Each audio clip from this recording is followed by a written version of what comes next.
Setelah IHSG anjlok secara mengejutkan pada Selasa kemarin, pemerintah melalui OJK langsung gerak cepat menerbitkan kebijakan untuk mengembalikan sentimen positif pasar. Akankah ini efektif atau yang dibutuhkan investor saat ini adalah kepastian di tengah ketidakpastian iklim investasi di Indonesia saat ini? Rabu pagi, Otoritas Jasa Keuangan resmi mengumumkan kebijakan buyback atau pembelian saham kembali emiten tanpa memperoleh persetujuan rapat umum pemegang saham.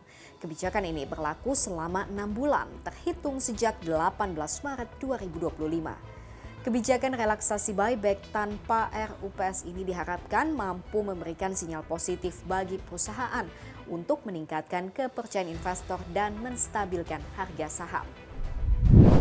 Kalau misalnya memang sekiranya market sudah membaik atau apa segala macam dan dirasanya memang tidak perlu untuk buyback, ya tidak ada masalah. Tetapi pada saat dibutuhkan itu emiten bisa langsung membeli atau buyback tanpa itu bagian dari pengawasan. Rabu petang, IHSG ditutup menguat 1,42%. Sebelumnya, IHSG merosot lebih dari 6% pada Selasa lalu, sontak menghebohkan publik. Bursa Efek Indonesia bahkan sempat menghentikan perdagangan sementara waktu atau trading hold selama 30 menit setelah indeks turun ke level lebih dari 5%. Seperti di Javu saat kondisi pandemi tahun 2020, IHSG juga terjun 6,58%. Misalnya kebijakan perdagangan Presiden Amerika Serikat Donald Trump. Tapi kita juga nggak bisa tutup mata dengan gejolak yang terjadi di dalam negeri. Misalnya kasus korupsi sejumlah BUMN yang merusak kepercayaan publik Pertamina. Kemudian ada juga Bank BJB. Ada juga gejolak isu desas-desus mundurnya Menteri Keuangan Sri Mulyani sampai revisi Undang-Undang TNI yang menimbulkan kekhawatiran bangkitnya dui fungsi ABRI. Sentimen terkait isu atau rumor Ibu Sri Mulyani mengundurkan diri ini jadi sesuatu faktor yang sangat penting sekali sih buat investor-investor besar itu. Mereka melihat ini sebagai satu faktor ketidakpastian yang dimana mungkin belum tentu ya.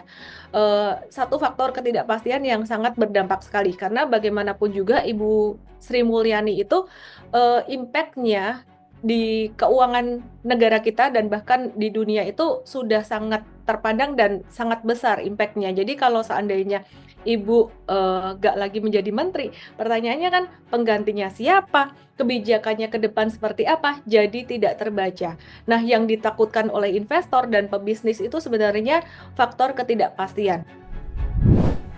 Lantas apakah IHSG ini menjadi cerminan dari kondisi ekonomi tanah air yang sedang tidak baik-baik saja?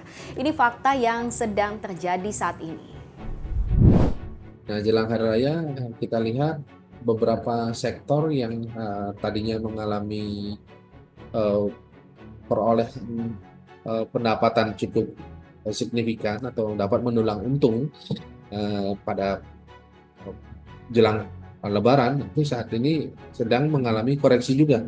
Kita lihat beberapa sektor tersebut ada di sektor pariwisata yang saat ini tidak mengalami dinamika yang semestinya ya, seperti momen sebelumnya. Kemudian yang kedua, kita lihat FMCG sektor juga fast moving consumer good sektor sedang mengalami koreksi.